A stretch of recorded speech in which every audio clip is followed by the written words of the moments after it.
Hello Storytellers, welcome to Bound by Words. My name is Madii. I am a freelance editor and fantasy writer, and today we're going to talk about 3 books that really surprised me. But before we do, make sure you like this video and comment down below what book you're reading right now. I am always looking to grow my TBR. I'm accepting manuscripts for fall of 2022, and if you need to get a hold of me for a sample edit, my website's the best place to go. But if you need to get a hold of me just to talk shop or get in touch, Instagram's probably a little bit better for that.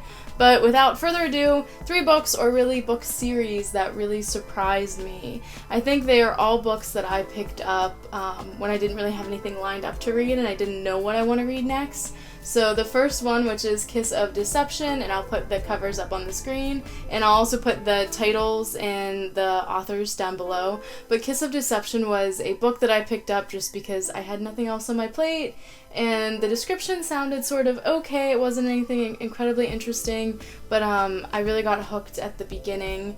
You know, that whole opening scene, dramatic moment, it definitely piqued my interest. And then I went through the books and I was really surprised and taken aback, one, by how much I enjoyed them and how quickly I went through them, but also just the dynamic and the relationship change as the books progressed. So the first book definitely introduces this sort of love triangle, but unlike other love triangles where the female protagonist is, which boy do I choose, and they're so hyper fixated on that, this one, she's really focused on herself, and she's just, you know, developing as a character, and she has all of these goals, and that's written sort of as a subplot, which I think is the only way to do it tastefully. But on top of that, it has a really nice pacing. It is really smooth and gradual at the beginning, and then a little bit more tension and pacing towards the end of the series. I have this book I'm reading now, and I won't say what it is, but I tell people it reads a lot like a rom-com. Like, it's good background noise, it's an easy read, I'm not too terribly worried about missing anything little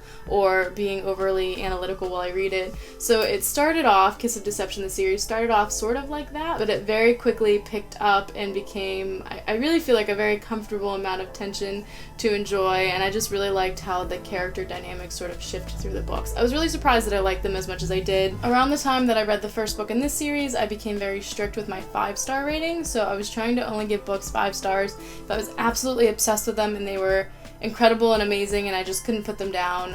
Anything other than that, even if it was a really good book, I'd like to give it a 4-star, just because I feel like I was very lenient with my star ratings for a really long time. But looking back, it was a little bit hard to pick out which ones were my real favorites, because I was giving every book that I enjoyed 5 stars, or every well-written book that I enjoyed 5 stars. So for Kiss of Deception, I gave the first one 4 stars, and then the second and third ones 4.5 for the one and 5 for the other. I was just really surprised with how much I enjoyed all of them. I went through all 3 books without stopping. I feel like series are either hit or miss. I either read one and it's nice and it's interesting, but I don't need to finish the series immediately.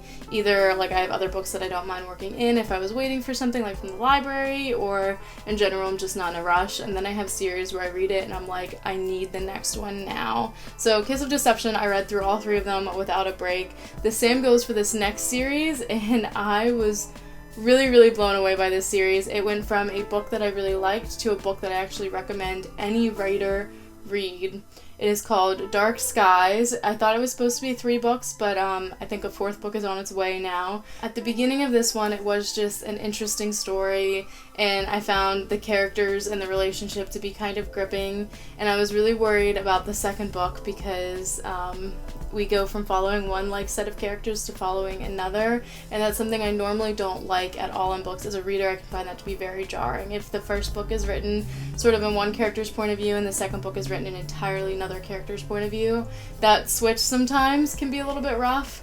But it was pretty seamless, and I was just as invested in both books. I think it has a very beautifully written culture and religion, and I think one of the things that makes that stand out, and this is why I recommend any writer read it, is because there are 2 cultures and there are 2 sort of religious systems that coexist in this book. Not really coexist, since they're so separated in the world, but they both exist in the world, and it is a testament to any author who can really write one culture and one religion and give a reader a fully immersive experience. The fact that this author was able to do two and that they both felt real and realistic and tangible was absolutely amazing. I think that's one of the reasons why switching point of views between the books didn't bother me, because one book followed somebody who came from the first religion more closely, or the first culture I should say more closely, and the second book followed somebody who came from the second culture, or really spent more time in the second culture, and I was so interested in that world. I wanted to know more about that world, so I was very driven through it. But more so than just that, that's the reason that I recommend most writers read it, because of just how rich the cultures are and how they stand out against each other but are both so realistic. More so than that, I think it has a really good pacing and tension when it comes to the balance between relationship drama and action drama. So this book, closer to the end, gets into a lot of war strategy, because two cultures are clashing. That's basically part of the story.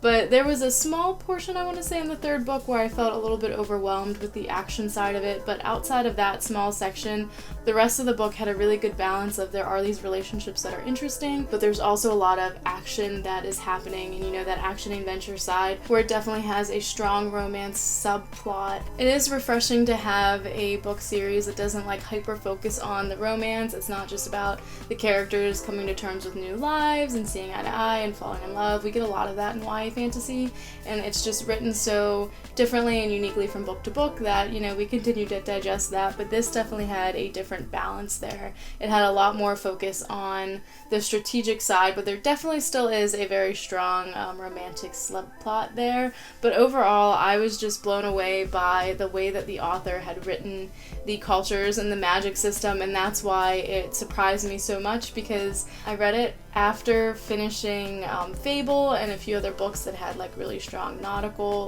vibes, and I was just really invested in that. I was I'm into this right now. So I was looking for more books that might satiate that craving, and I ended up picking it up not expecting a whole lot from it, and it is one of my most recommended book series right now that I ask people to read. The third book series, it is a duology, is The Merciful Crow.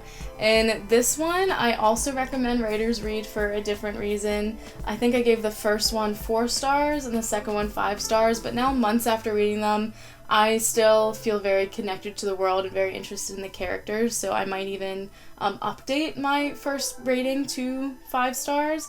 But I think this book has a really great use of language to separate cultures within cultures. Cultures within one society is a good way to say that. This book does have a class-like system where people are separated by the type of magic or the abilities and the jobs that they have. Is always very interesting. I picked it up because it was on my TBR for a while, and it sounded interesting, and I'm not going to say that I didn't have high hopes for it, because I was invested before I started reading it, but I wasn't quite ready to be so obsessed. One of the things I loved about this book is that it uses Australian slang to sort of separate one group of characters from the rest. And why I love that is because it's something that isn't so incredibly foreign to us. The word that I'm thinking about is ken, for understand. So if you say you ken me, you understand me. I would see people say that and hear people say that, and even though we don't use it in my area, I understood that with ease. So going through this book and having them use slang like that, and the author did a really, really good job of not just that word, but just speech in general, using that to create a really strong character voice. So the reason that I would recommend writers read this, or any reader read this, because it's really interesting, but writers read this if you're interested in the use of language and strengthening character voice. It also has a really interesting and unique magic system, so I was pretty blown away by that. The Merciful Crow, I want to say the first half of the first one, it was just a really good book that I liked, and then by the end of the first one and the beginning of the second one, it was a world that I was invested in, and it's been a couple months since I've read it, and I could probably recount most of the plot points, which I think is pretty impressive, especially like going through so many books so often. I definitely have books where it feels like, even though it's been months, it feels like I read it last week.